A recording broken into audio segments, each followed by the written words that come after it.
In today's video, I'm going to teach you how to fix Microsoft Outlook error not implemented in Microsoft Office. If you're encountering this issue in Outlook, don't worry, as this can often be resolved by making sure your system and Microsoft Office installation are properly updated and repaired. This type of error usually happens when there are missing updates, corrupted Office components, or minor system conflicts affecting Outlook's functionality. Let's go through a simple and effective method to fix it. To begin, go to the search bar on your computer and type in "Check for updates." Select the option that appears, and once the Windows Update settings open, click on Check for updates again.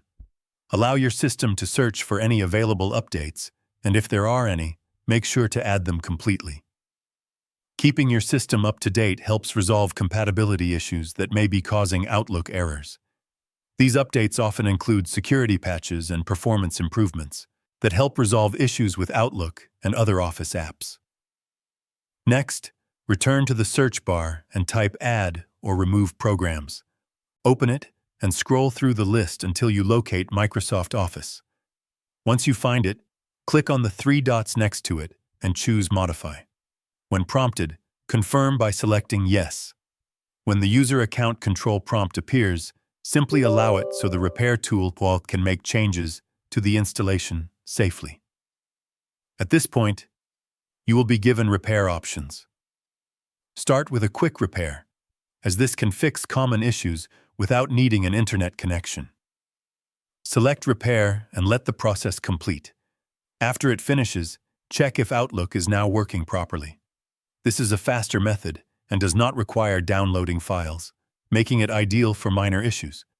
If the problem still persists, go back to the same repair menu and choose Online Repair instead. This option takes longer because it fully reinstalls and fixes deeper issues within the Office suite. Once, again, click Repair and allow the process to complete without interruption. Make sure your internet connection is stable, as this process may take some time to complete.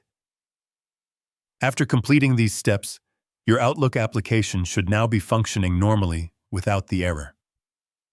Once it is done, you may need to reopen Outlook for the changes to fully take effect. If you found this video helpful, let me know in the comments.